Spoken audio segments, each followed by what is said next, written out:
What's going on? Welcome back to the channel. I am Rob. This is the best goddamn movie draft show on the internet. Boys are back. What's going on, fellas? Not much, son. Not much. A few technical issues, but all good. StreamYard sucks. Don't get StreamYard, but everything else is great. Don't get StreamYard. Our judge isn't here today. He's a bit sick. He caught your flu, so no grandpa today. But we'll put the rules up. The rules are simple for Jake Gyllenhaal. We're doing spin the wheel. We've already done. Who can get the best box set? Viewers will vote in the poll section, and we will do the best. Who wins it at the end? We've already done the movement. So Adzi, you are first pick. Let's get straight into it. Jake Gyllenhaal, everyone. Right. I mean, there's two here, right? But I feel a bit bad for Pete because he got in the middle with this one. So I don't feel bad for him. No. But I'm still going to pick my favorite of all time, which is Donnie Darko. Yep. And I saw this at the movies with my cousin Callum. He said he'd already seen it, and he said to me, "Yeah, I got the 4K as well." Ooh. And he said to me, "I've seen this, mate. I think this is your cup of tea." And we went and saw it together at the Luna over here in Perth. And holy shit, I was blown away. And I'm a big fan of like mindfuckery films, like Lost Highway, and films that really get in there. And for me, Donnie Darko is like Richard Kelly, his first film. To make this as your first film, it's a beautiful film. You know, you've got, again, all a different genre mashup. You know, you got the romance, you've got sci-fi, you've got a horror aspect, you've got the lot, and it's just wicked. And if you're into things that don't make a whole lot of sense, but you're willing to go with it, please check this one out. And Jake's performance in it is for like I think he was 17 or 18 at the time. He's very fantastic. Young. Yeah, and he just smokes it. And Maggie, his sister in real life, plays his sister in this. She's fantastic.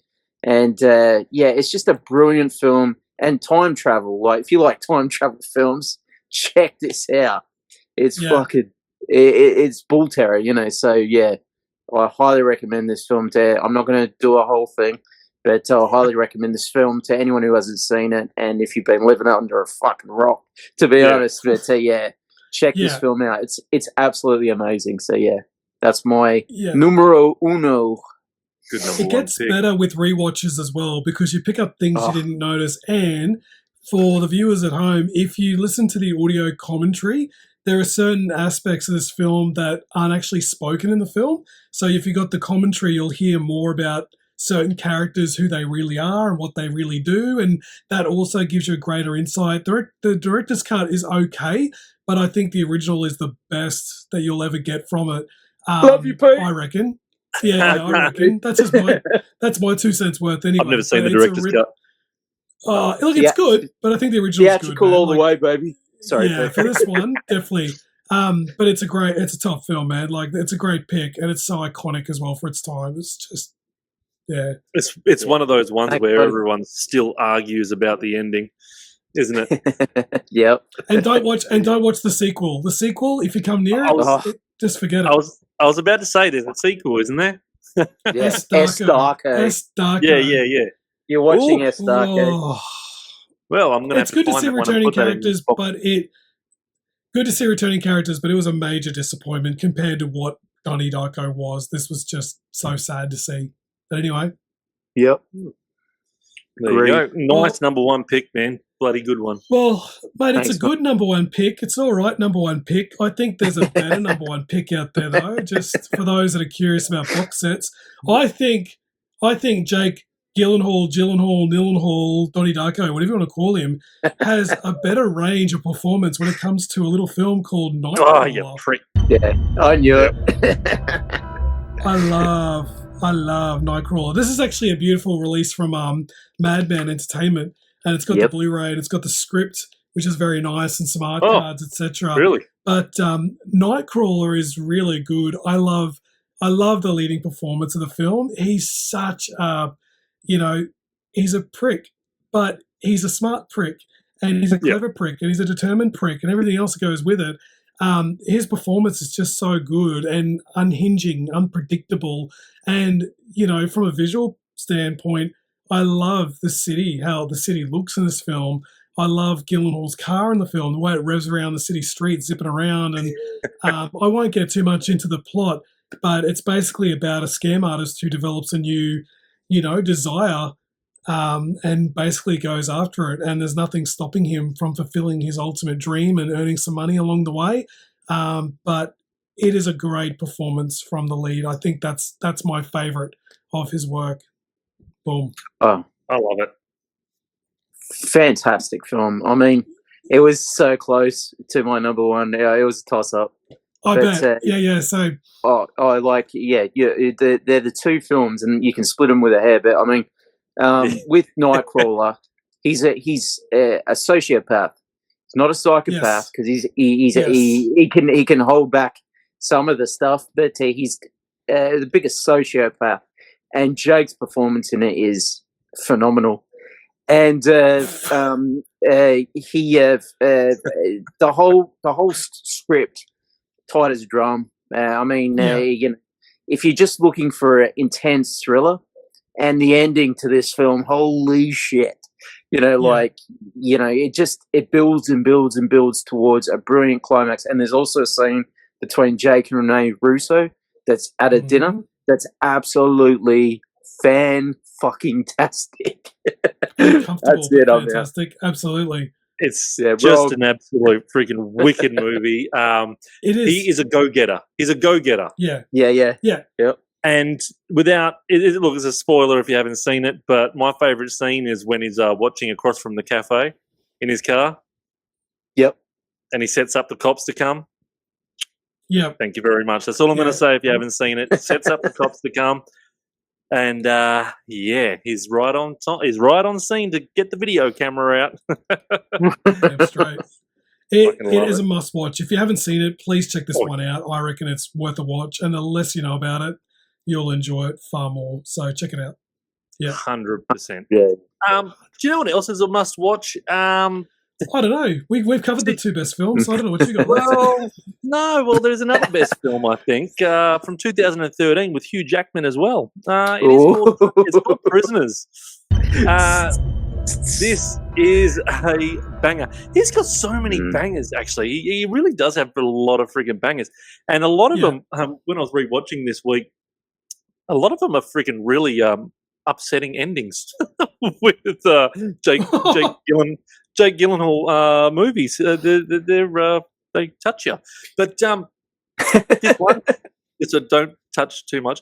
But this one's fantastic. Hugh Jackman, the way he plays about his daughter being missing, he plays that role so good. Jake plays the detective. Is he a detective or cop? He's a detective. He plays the detective so fantastically as well. He's so cool, calm, and collective as well. But the torture scenes that Hugh Jackman does and all that is just fucking Where is she? Yeah, but you'd do the same. You would do the same if it was your kid. It's pretty fucking full on if you haven't seen it. And I love this movie. What do you think, boys? It's amazing to think, too, that this director would later go on to films like June and Blade Runner 2049 as well. A lot of people don't realise who the director of this film is, and it is a ripper of a thriller before he would dive into more sci-fi related films. Talking about the endings, we're not going to spoil it, but the ending does leave you on a significant high as well as a, oh my God, kind of revelation. It's a great film. Not spoken about enough, in my opinion, as well. So, Definitely. Yeah. I think I Yes. think it's probably the best like serial killer thriller, if I can call it that, of the probably between 2010 and now, basically. I think, you've got your long legs and shit like that, and which is fantastic. But nothing. Prisoners is in the same. You put Prisoners in the same league as Silence of the Lambs 7, right? For me, I loved it that much, and the way Denis directs it, the screenplay, Paul Dano's character, Hugh Jackman, Loki, Gyllenhaal. I mean, it's just it's phenomenal. It is. It really is. And that kid that played, I call him the Riddler kid. He always plays a good freaking crazy kid. Paul Dano, yeah. I fucking like him. He's bloody wicked. But my second pick, fellas, I'm going to go with there's so many good ones to choose out of. There really is. So in the end, freaking, regardless what I pick, you're going to get a banger. Both of these with your next picks. I'm going to go with 2023's Guy Ritchie's The Covenant. Okay. Game on. Nice. I really enjoyed this because it was just different. It was just a different style of war movie. Because, look, this was all with the Taliban stuff and all that back around then. Being rescued, look, spoilers. Being rescued by one of their own who they're fighting against, who is now fighting for America because he wants a passport. This is just an absolute. It's also almost a survival story as well.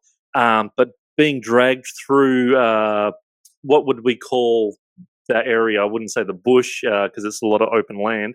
What would we call that? The terrain, the open. Yeah, hill. like half desert. Well, there we go. Yeah, desert. Getting dragged through the desert and rescued while he's unconscious, and then this is all the true story as well. And then the will to go back and find him, just to give him a frigging passport and get him citizenship for saving him. But you can't take focus away from Jake's performance. But you're as a sergeant, can't take away the performance from the true story of all the other soldiers that died as well. It's a crazy movie. It's awesome survival movie as well. I love it. You got to watch this. Yeah, powerful film too. And for Guy Ritchie to do that as well, that was very different to his other resume films. Who's known for like comedic, action, wacky kind of films, and then does this true story film. It was very out of left field. It didn't really get a good cinematic release here in Australia, which was really huge bummer because it really did deserve more than just being dumped on Prime. But I enjoyed it. I thought it was great, and it's amazing that it's a true story as well. It's great. Yeah. I think it's if you like films like Lone Survivor and films like that, you're gonna have a ball with it. And Jake's fantastic, and Guy Ritchie directs it perfectly, and it's if you're in the mood for that sort of film, you're gonna have an absolute ball. So love it, man. It took me. I've never seen Lone Survivor. I'll chuck that on my list. I've never seen it. I'll have a look at that. But this was one that I didn't watch straight away because it didn't go straight to the cinemas, and I was thinking, it's probably just going to be one of those movies. And then when I finally watched it, I didn't watch it until about freaking 6 months or more after it was released, and I was like, holy shit! Why didn't I watch this? It's actually good. I'm like, my thoughts exactly. So same. It's wild. Man, it's back to me, is it? It's on you, man. Well, middleman. Salami man. I have to say, Adam, you're killing it. Rob, you're killing it, bro. But, gentlemen, you know who else was killing it? The Zodiac Killer. That was almost overconfident. Wasn't my next. Love it. 2007. I got to show this off. This is, like, we're talking about the man himself, right? Like, this is just a beautiful steelbook. But this film is very creepy and very disturbing and very suspenseful. I remember watching it for the first time. Oh, nice. Love that. Still in the plastic. I don't know how most people reacted when they saw this, but I personally had my fingernails sort of buried in the chair a little bit because there's some certain sequences that are really hard hitting and disturbing. There's certain kills that are very messed up. But again, you've got an outstanding cast here. You've got, in theory, Mysterio, Iron Man, and the Incredible Hulk all working together trying to find out who the Zodiac Killer is. Who would have thought, right? But there is no bad performance here. There's nothing that's awful about this film at all. I think it's actually really good. You probably wouldn't rewatch it every year or anything like that. But when you do, you will always remember it. It'll impact your heart. And I think it's really good. So I love the Zodiac. I think Zodiac long film, isn't it? 3 hours out from memory. Yeah, but worth it. I mean, you don't feel that 3 hours because there's so many different characters and different stories going on. Did you the story? Did you when you first watched? Did you when you first watched it? And when I watched it again this week because of this, I did the same thing as when I first watched it. Did you Google the story of the Zodiac killer to see if they fucking found the proper person or whatever? Because I went hardcore on Google. I was curious to know what was factual and what wasn't, particularly the interrogation scene in prison where the guy's there going, "I'm not the killer." And you sit there as an audience going, "You are so the killer. Look at this." So you sort of have those sort of notions as to what's real and what's not. But because you do know that the name Zodiac is real, you can't help but to be curious. Is that real? Is that not real? Like that's probably adds the element of suspense and, just being really disturbing as a film as well. Yeah. So that's crazy. They posted those. It's crazy they posted those fucking things in the paper. It's nuts. Oh yeah. Nuts. And before you go, Adzi, about this movie, everyone says that Robert Downey Jr.'s breakout comeback was Iron Man. Iron Man was the year after this was made. I think they recognised him and said, "Hey, let's give him. He's done all right in this. Let's give him another crack." This is what they opened their eyes. So this was Robert Downey Jr.'s comeback, not Iron Man. Fincher brought him back. Absolutely agree. Yeah. With me, Zodiac is top tier Fincher, and again, it's. I don't find it like a Prisoners or a Seven or that. It's more of like a All the President's Men sort of film. There's a few very well done suspense scenes, but it's more like a true crime story, and just it's fantastically done, and you're just riveted the whole time. And I personally think that Arthur Lee Allen is the Zodiac killer, but I mean, he's dead now, and I mean, how can you not think it's him? Just everything points to him, but who knows? It's one of those cases I don't think will ever get solved properly. No. But fantastic film. So good choice. If you haven't seen it, and you got 3 hours to spare. So I was watching the Zodiac thing on Netflix, and the second after I watched that, I made time in my schedule to watch the Fincher film, and the Fincher film smashes the shit out of the Netflix one. Of course. So of course, classic Fincher, classic. But recommend if you like movies like Seven, it's that same sort of vein of what is going on, who is you just keep guessing and etc. So someone like Fincher needs to make, and I'm not glorifying him when I say this, but someone like Fincher needs to make a Charles Manson movie. I'm not glorifying Manson, but I want to see it properly. Not all these, and all the Manson movies are all like basically TV budget ones, which are fine. But I kind of want to see it. Like, I've heard all the stories, and we've all watched all the docos. I'd like to see a good movie, but like I said, we don't want to glorify him as well. Might be a while yet. Yeah. Rob, have you seen Manhunter? Not Manhunter, Mindhunter on Netflix, a TV show? No. Very good show. All right. Fantastic serial killer show, and David Fincher directs a few of the episodes, and he directs one with Damon Herriman, who played Charles Manson, a different kind of Charles Manson in Once Upon a Time in Hollywood, directs him as Charles Manson in prison, right, with two cops interviewing him. So please go watch that. You'll fucking love it. Yeah. You got to check it out. Great show. Yeah, and it's coming back for a season 3, I think, but 2 seasons on Netflix. Fantastic stuff. I'll have a watch of that. Yeah. Thank you very much. Because there's only made me think of that because there's a Netflix series coming out in a couple of days about Manson. Yeah. There you go. Yeah. No, I hate Netflix, but I love Mindhunters. I think that's a great show. I'll watch 100%. I'll watch that. Sorry, I got us off track talking about serial killers. It's all right. That's happened. We're talking about movies. Yeah, we're talking about movies. Adzi, you got 2 in a row, and I'm a bit spewing actually because you're going to get 2 fucking bangers right now, and I know what one of them is, and it better not be with video cameras. But anyway, I'm going next. Now, talk about dark fucking films. I'm going with Nocturnal Animals. Ooh. For me, for me, this is such a fantastic film. Directed by Tom Ford, the fashion designer. He just puts it's got Michael Shannon, you got Amy Adams, you've got Aaron Taylor Johnson.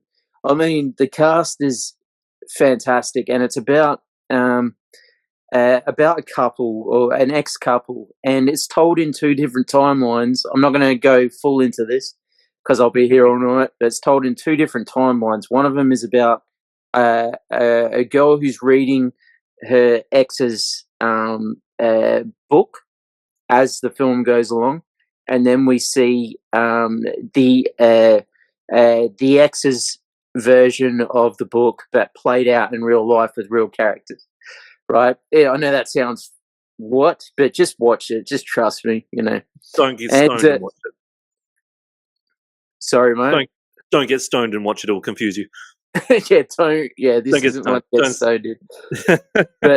but some of this film is just like top tier phenomenal, and it's a fantastic film. And if you like dark stuff, and if you like murder, crime films, you're gonna have a ball. That's all I'll say. I'm not gonna spoil this one. So it's brilliant. And I mean, Jake's performance in it, especially near the end, the last 20 minutes of the film, is just some of the best acting he's ever done, in my opinion. Yep. So number 2, number 3 is End of Watch. I knew you were going to fucking take it, you prick. Oh, sorry, guys. Did you want to talk more about Nocturnal? No, that's all right. Sorry. I was just going to say, Jake's cool, man. You're cool. Jake's creepy in that Animals one, but go on. Yeah. So End of Watch. End of Watch. It's so good. like it is a found footage film, sort of about two coppers, two LAPD coppers, and just the day in the lives of these two. And it's by David Ayer, who wrote Training Day and directed like Suicide Squad and Fury.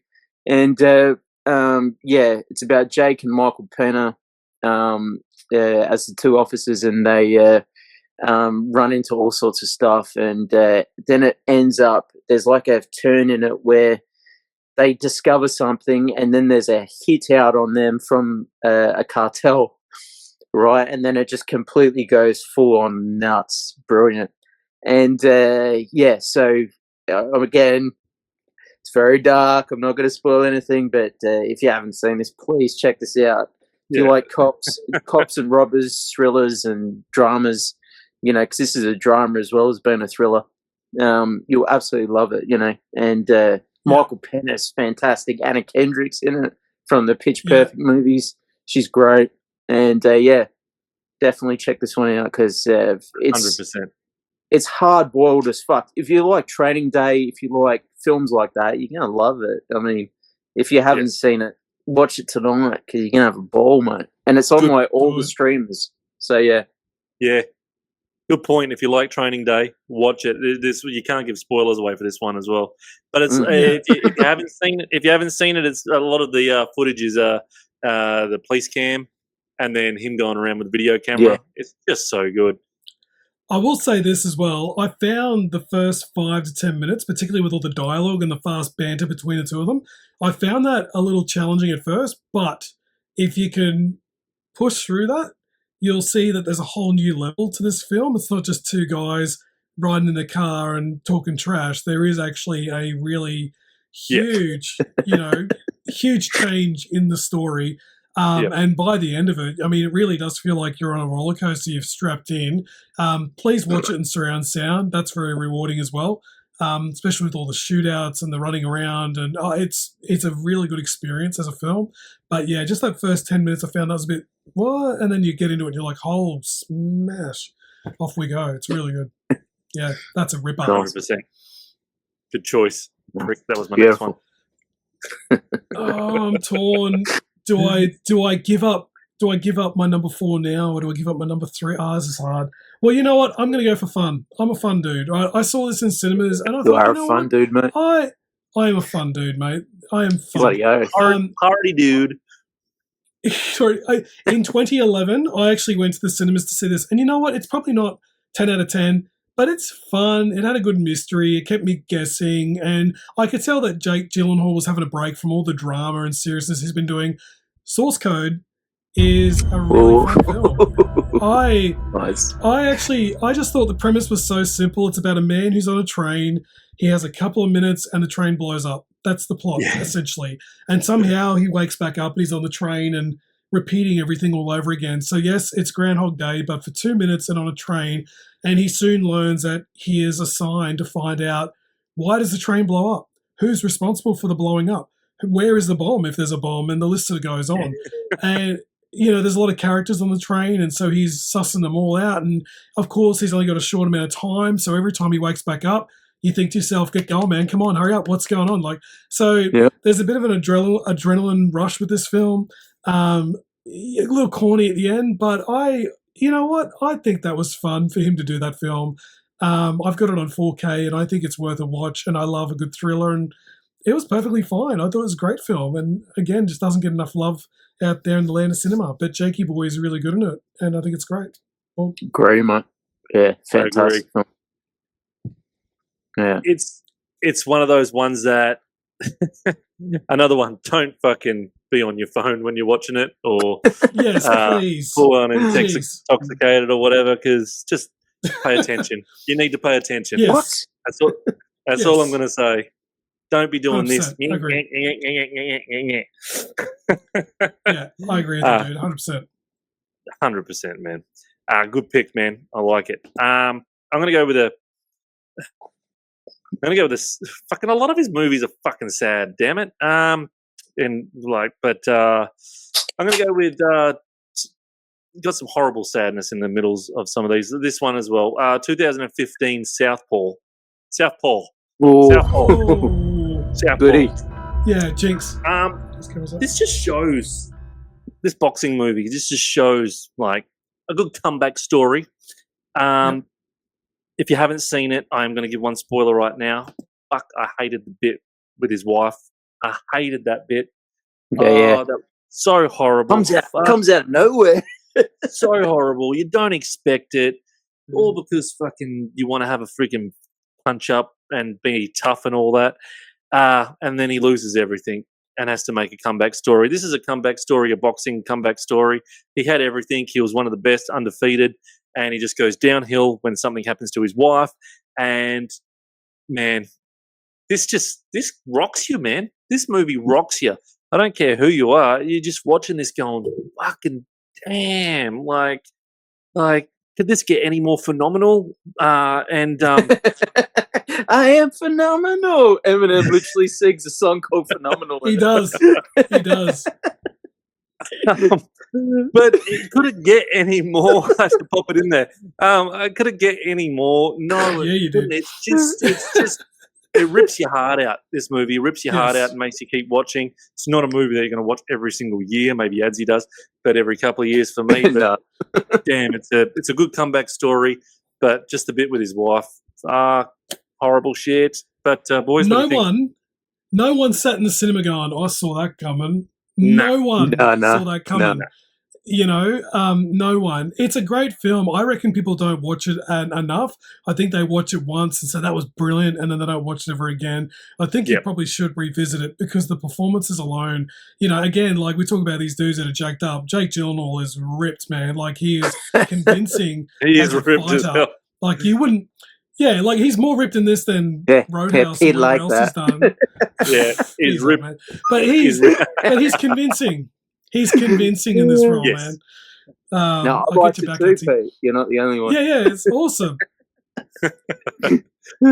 No, I mean, he literally turned his body into a boxer's body, right? It literally, you know, it's crazy, you know, because he's been in Roadhouse now where he got ripped again and turned his body into a fucking UFC body. But in this one, he looks like a boxer, you know, and Yeah, that's crazy, you know. And imagine what that's doing. He must be like sore all over all the time. Nuts. Stretching your They mind. revealed before the film came out, they revealed a screenshot of him with the mouth guard in and covered in blood and sweat, and he was just completely jacked up. And I think that was one of the first times we ever saw him really go the mile physically in a film, like really beyond anything he's ever done. So we knew that this was going to be like a Warriors kind of film, brutal and hardcore and realistic as well. And it's I reckon it's a ripper. But at that start, you just straight away you just knew you're in for a hard, heavy road for a film. Yeah, easily. It's a heavy. Easily. And Forrest Whitaker is fantastic in it as well. Yeah. As his trainer, he's brilliant. Yeah. But he's brilliant in everything. So the only thing the movie was missing for me was "Happy Birthday, Paulie." Happy birthday, Paulie. Happy birthday, Paulie. Happy birthday, Paulie. That's the only thing. That's the only boxing thing it's missing. That's all right. That's in the director's cut. Yeah, that's in the director's cut. Okay. Imagine if they did that as a nod to Rocky IV. That would have been weird. I'd love it. I'd fucking love it. It's one of my favorite scenes.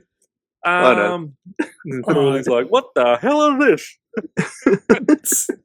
I'm going from a bit of a heartache movie to another sad movie, which I'm going to say before I even blurt the movie out, why the fuck do people do this just to go kill themselves? And I'm talking about 2015's Everest. Everest. Why do people need to go climb a mountain to have chances of death and go, oh, that's beautiful, and then climb back down again and then freeze to death? What is the point? People probably that do like climbing that and all that. I like going for hikes, but I ain't going to go hike up somewhere where I'm going to freaking bloody have to cross a ladder across two big holes in the snow and maybe fall down and then freeze to death and then I've got black fingers and black noses. But anyway, let's get about this movie. It's still crazy to me that people fucking climb this shit, and it's based on true stories. And Jake Gyllenhaal was great. He was just one of the climbers, one of the staff members actually. But it's just a storm comes in. If you haven't seen this, a storm comes in and it becomes a tragedy, just like that many bodies that are freaking left and dead on Everest. It's actually a horrible, horrible scenario, horrible situation, but it was actually a pretty good movie to see what they go through. And after watching it, I ain't fucking doing it. You couldn't even pay me to fucking go walk in the snow up there. This way. Not a climber, clearly. But you're right though. Like I'm a climber. Not a climber. I'm fucking climber. That is one film that I bought on 4K. I watched it and I said to myself, I will never watch that ever again because it's a sad story. It's a heavy story, and as good as it is, I guess you might say, pun intended, it's a cool film. But because of the ice, very clever. Jokes. I love it. But you're not taking me to the cooler. But you wouldn't watch that on a first date. You wouldn't watch it with your mates coming over for beers. Hey, have you ever seen Everest? Let's watch this movie together. No, never. But you'd show it to pricks to turn them off walking up there. That's right. Yeah, that's right. Like, totally. Okay. I'm walking up Everest this weekend. Hey, have a watch this movie. Ugh, black fingers and black nose. Yuck. Yeah. Ewy. Good picks. Yeah. All right. Fantastic. Seeing as this guy's picking some serious films tonight, it's time to pick some lighthearted films. A story. I did have a serious film. I've thrown it. I got rid of it. Let's have a bit of fun. Did you see this film? I saw it on VHS when I went to Easy. I'm doing it. Please do it. Doing it. 2001's Bubble Boy. Oh. Bubble Boy. Shit. Bubble Boy. Have we seen it? I don't think Adam has actually seen this. Have you? No, I have seen it. Yeah. I've seen it. The one where he's rolling around in the actual 100%. Yeah. I mean, to make this movie. To make this movie takes more dedication than any of these action films you guys are waffling on about. This is one of his earlier films. He's got messy hair. He's a young man that's got a sickness, and if he goes outside of the house or if he leaves his bubble, he's going to die. So he's effectively trapped inside a bubble, and what gets him out of the house is what would probably get any man out of the house, is his hot neighbor, who, when he learns she's moving, he goes after her and he wants to confess his dying love to her. But to travel around, he creates this massive bubble around himself, but he has his legs hanging out and off he goes in this giant bubble. I think it's hilarious. But what's even more funnier is along the way he encounters all these different characters, like Danny Trejo's in this film, who has a group of bikers. His parents are so paranoid and silly and outrageous, but it's an adventure film because he's going on a road trip looking for his true love, and he's willing to die for her, catch a germ and die for her. I actually, in 2001, I actually thought it was so funny. Like, if I could buy this on Blu-ray, I would proudly rewatch it and own it, because I actually thought it was really funny to see him just running around like a chicken in a bubble, bouncing off things and, you know, getting smacked by a bus and being thrown around, like all of this stuff. You know, I thought it was it's a serious topic, how he could die, sure, but it is a comedy and it is different. And, you know, as an early film, I thought it was really cool of his. I think it's great. There you go. Yeah. Have some fun. I haven't seen it Less since drama. VHS days. Yes. I liked it. I saw it at the video shop as well back in the day. But Yes. did you know this is a comedy remake of John Travolta's Boy in the Plastic Bubble? Well, in the film, he actually watches it on his little CRT TV where John Travolta's talking. I don't remember that John bit. Travolta, I think it's called The Boy in the Bubble. I think that's the actual title. Yeah. And John Yeah, Travolta it is. kisses the girl through the bubble. So that was a bit of it. Like, they acknowledged that, hey, we're taking the mickey out of this. You know, we're basing it on that same story, but we're going to elevate it to about 100 and go really stupid and, you know, have Danny Trejo chase us on a motorbike, whatever. So they acknowledged that. And I thought that was really good because my mum was one of those people that's like, oh, that's based on the original. I'm like, yes, but if you saw, you know. Don't ruin it for me, Mum. Yeah, chill out, Mum. Ruin it, Mum. Stop being like Rob, Mum. Relax. I'm kidding. Go to your room, Peter. Get over us. But yeah, good. I like it. Man, it's in the box. That's it. Good choice. I like your box set. Yeah. Your box set's good. No, beauty, mate. Yeah. I wouldn't put it anywhere near my top 5, but yeah, no. I knew that it would either be a 5th or not at all, and I thought it was going to be your 5th. I wasn't expecting it so soon. Just but relax. We're not there yet. Just relax. We're getting there soon. Straight You got 2 in a row, Edsy. Don't steal. Edsy. Fucking. I'm gonna have to go with another Denis Villeneuve film that absolutely fucked with my head, and it's Enemy. And what a film. So yeah, how do I explain this one? As you can see, okay, I won't spoil it, but as you can see, as you can tell, I like films that fuck with your head. Yeah, and this one definitely does again, like Donnie. But it's about a bloke who has a twin brother. It's hard. I won't go into it because it's hard not to explain this without any spoilers. But he sees a guy who looks exactly like him. It turns out to be his twin brother. His twin brother's a bit of an asshole, and he's an actor, and so he wants to get to know him and see who this guy is. And so they end up connecting on a very weird basis. And not all is as it seems is all I can say about this film without spoiling it. There's I was going to say something bad there. No, that would spoil it. Yeah, no. Or you see a spider at the beginning is all I'm going to say about the film. And also it's beautifully shot. You'd love it. You'd love it, Rob. Watch it tonight. I'm going to freaking put this on my list. Yeah, and but it's mainly about, like, if you think of a spider, but in a human context, that's all I'll say. You know, if you think a spider, but in human form, and what would a spider do in real life, that's essentially the film. Yeah, but not like Spider-Man. Oh no, I'm being funny. Not without the superpowers. And if you think, I'm not being funny. If you think someone who's in a relationship, that's all I'll say, because it's about relationships. It's about, you know, if you had the world, would you would you do anything you could to do the right thing or the wrong thing? So yeah, check it out. It's brilliant. Okay. Opinions definitely vary on this one. Like, some people love it. Some people don't know if they like it. Some people just flat out hate it because they didn't understand anything about it. This is one you definitely don't have your phone in your hand for. Like even if you think there's a city on the screen, I can look at my phone. No, don't.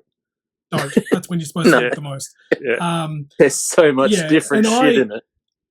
This is actually one of the rare films where I actually was looking up essays to better understand the film, because what I thought about it didn't make sense to myself. And Chris Stuckman, who's a very well-known critic on YouTube, he did a really good video analysis of it.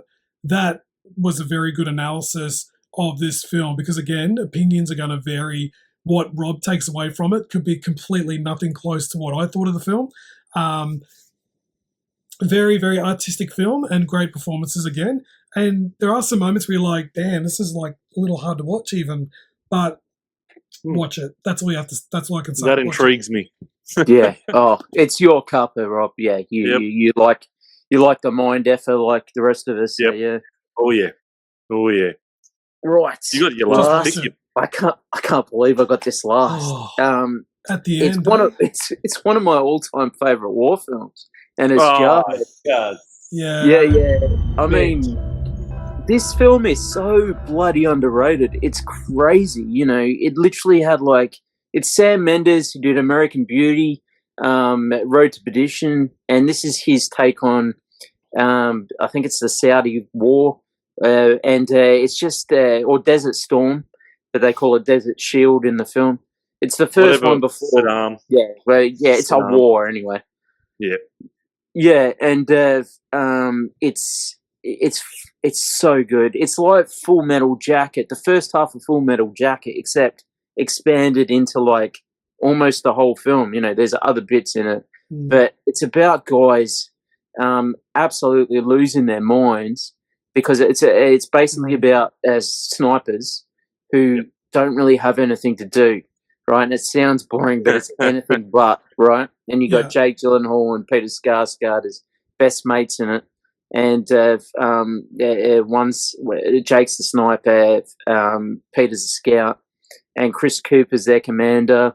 Jamie Foxx, is their team leader. Chris Cooper's their commander, and it's all about just wanting to kill something basically, but not getting the chance to for a very I won't spoil it again, but. If you like the opening of Full Metal, it's basically that, except, Swarford's version of that, and it's written by a guy who was really there, and so it's got that. It feels authentic, and it's one of my favorites that really didn't get it hasn't gotten a good, no one really shouts it out ever, and I think it's fantastic. No. The football bit, and the soundtrack, and when they're teasing the press, the reporters. Yeah. Field fuck, and then Jamie goes, she goes, what did he say? And Jamie goes, I think he said field fun. That's a game that we like to play. They're all fucking doing it. They all start pretending they're in an orgy. That's funny. But, I mean, Jarhead's wicked. And if you like films about being at war, but the mental side of it instead of bazookas and fucking tanks and shit, check this one out. Definitely. 100%. All I want to say, my favorite scene, I don't care if you've seen it or not, when they're friggin' getting mail and they put it in a VHS tape. And one of the one of the fucking officers, that's my wife. Yeah, it's brutal. And it's literally got they all think they're watching the Deer Hunter. It's and then you hear the opening music of the Deer Hunter, and then it turns into not the Deer Hunter. I'm not going to spoil anything, but it turns into something involving one of the soldiers, and it's so hard hitting. That was ruthless. Yeah, that is brutal. One of the most brutal parts of the film is that, to me, anyway. I want to watch it again. It's the drama.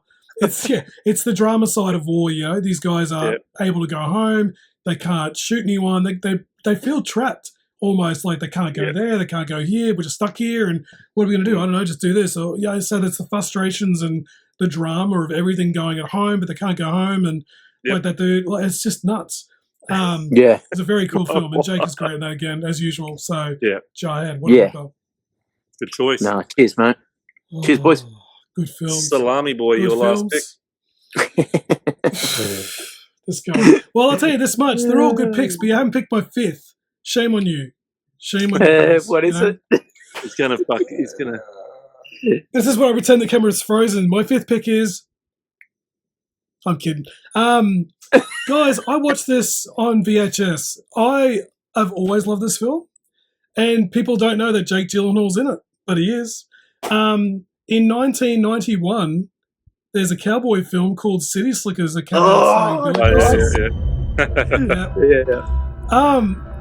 we'll talk about this movie later, but for those of you wondering where Jake Gyllenhaal is in this film, I believe it's his first role, and he plays Billy Crystal's kid in the film, plays his son. And in all seriousness, you know, Billy Crystal is going through a bit of a midlife crisis with his life. His marriage isn't the best. He's a bit depressed. He's getting old, and he's got hair coming out of his ears. He doesn't know what to do with his life. And there's actually a really touching scene where he goes to his son's school, and instead of proudly saying what his dad does for a living, his son, played by Jake Gyllenhaal, basically tells a white lie. And Billy Crystal's like, far out. Even my kids don't want to proudly say what I do for a living, you know? And it's great. Like, he's good at it. He's only in it for a little bit, but he's in it. Gotcha. And his performance is great. No, it was on my list. City Slickers, and like City Slickers is great. It's funny. It's dramatic. It's sad. It's kind of got a wide range of emotions all the way around. Daniel Stern is great. Billy Crystal's Daniel Stern. It's just a fun film, and it's really hard hitting with a great positive messaging in it. I saw this, like, I would have been in primary school the first time I saw it, and then I saw the sequel in cinemas, which isn't as good, but still good. But yeah, Jake Gyllenhaal, what a great film to start his career, and working with Billy Crystal. I mean, what more could you want for your first film as a kid? Yeah. My goodness. And if you haven't seen it, it's great. I think it's it makes me want to watch it now. There you go. You're welcome. That's what I do. You made me want to watch it. That's what this is great. This show. Even Rob wants my box set, people. Like, he can't downplay this one now. He just confessed it. I can't get Bubble Boy. It's brilliant. I'm going to buy the box set. I'm going to have to buy the box set. So this is the history of Jake in my box set, you know, a bit of everything. But I do want to watch Enemy Mine as well, but I do want City Slickers. So this is getting hard for me to freaking vote. City Slicker. I love you, man. City Slicker. City Slicker. So my last one does not have cowboys in it. So 2017, Stronger. Oh, I'm going to go with. This was another horrible one, so I might as well put friggin' another sad one on my box set there. I'm trying something. My Spider-Man box set fucking didn't even get a vote. Poor thing. I'll vote for you. Anyway, so Stronger. This is the Boston Marathon, where kaboom, the terrorists blow up, and you get Jake Gyllenhaal get his legs blown off. Fuck, they did a good job of showing the bones and all that coming off his legs. Pretty crazy. But this is a story about his true story. Another true story on my box set there. Another true story. 3 true stories. Another true story about courage and comeback story. So this poor guy had to face a lot of shit getting his fake legs put on, learning how to walk again. And it's a pretty courageous story, but it's good seeing the other side, because what's that other movie? Is it Wahlberg was in the other movie? Yeah. What is it? Patriot Day. Patriot Day, that's it. That's the Wahlberg one, yeah? Yeah. So you can watch both of these. It's like one after another. So you can watch Patriot Day and see how they get caught, and then you can watch this one, Stronger, to see the effects it actually had on the people that it blew up. So I can't put them in the same box set, unfortunately. You're going to have to go buy that separately. But Stronger, boys, what do you think? I thought it was fantastic. Yeah. Yeah. Oh, sorry, Pete, you go, man.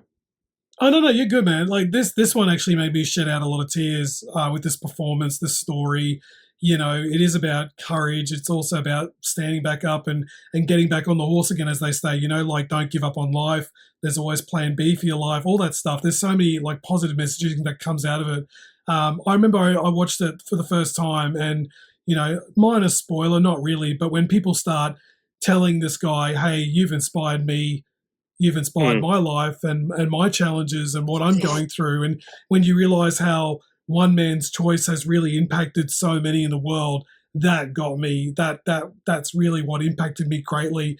And the CGI and the effects and everything, they really wanted to make this look as real as possible. And I think they did a really good job at achieving that, because everything does feel raw and real, and it's hard hitting once again for Jake to do. Performance wise, awesome. You know, again, it's another one of those films where how often you're going to watch it, I don't know, but you know, you only have to watch it once, and it'll hit you hard enough flat that you'll remember it. I think it's a great film, though. It's brilliantly done. It's great. Yeah, I agree. And they do it. I think it's David Gordon Green who did the Halloween films, the new ones, and he really he nailed it. You know, like. And the car crash bit, I thought Jake was fantastic in the acting in that scene. Yeah. Oh yeah, it's crazy. yeah. I forgot about that. That was good. Because the film's about addiction as well, and how it's so easy to get lost in it after a tragedy. You know, so. But it's a fantastic film. Yeah, I agree with Rob and Pete. If you haven't seen it, I agree with Pete as well that I probably only need to see it once. It's very sad. Yeah, and but if it's in your box set, it doesn't matter because it's in a box set. If it's in the box set with Everest, it's too late. With Everest, it's too late. You've already praised my box set. You're already convinced. I do. I actually want to watch City Slickers. I really do. So let's get the. We've got. I actually. I can't tell you who's going to win this one. This is we've all got good ones. Adz's got Donnie there's Darko. A clear winner in my mind, but yeah.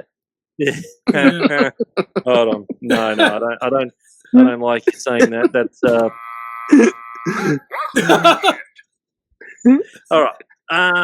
So Adz's got Donnie Darko, Nocturnal Animals, fantastic.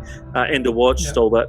Enemy, I'm looking forward to watching that. And Jarhead, can't believe you got that on your fifth pick. I was trying to sneak that in at the end because I just, you got a good box set there. This is a fantastic box set as well. Pete's got Nightcrawler, such a good movie, man. 10 out of 10. Zodiac, another top movie. Source Code, don't watch it stoned. Bubble Boy, watch it stoned. And City Slickers, and drunk. City Slickers as well, good movie, which I really want to watch City Slickers now. You did this to me last episode. You made me want to get bloody Howard the Duck. Now I want to get... And I found Howard the Duck. Showed you boys. Howard the Duck. Physical media copy, didn't change my VPN. But City Slickers, I want to try and find City Slickers. That's my next goal to find. We got you. I've got Prisoners, the Covenant, Southpaw, Everest, and Stronger. So a few tear jerkers there, fellas. Few tear jerkers. Still a good box set. Depends. Depends what mood you're in with these box sets. But they're all three freaking good box sets, man. Vote in the post section. I'm still staring at these three box sets, going, I don't know who's going to win this. This is actually a really he's got some really good movies. I was almost going to go into the Stronger Spider-Man Far From Home, but then I thought I better not put Spider-Man in. That would have been. I actually did think someone was going to say Brothers tonight. That's one movie I thought with Tobey Maguire. Yeah, it's on my list. No one here was going to say Roadhouse or Prince of Persia. None of that. No, October Sky's pretty good. Only one I was close to was Day After Tomorrow. I actually really like that movie. But we'll save that for a Dennis Quaid episode. But anyway, Thanks everyone for watching. Like, subscribe, do what the fuck you want. Everyone's details is down the bottom in the blah, blah, blah section. Make sure you vote, thumbs up, like, say hi to your mum for us because we'll be back next time. See you.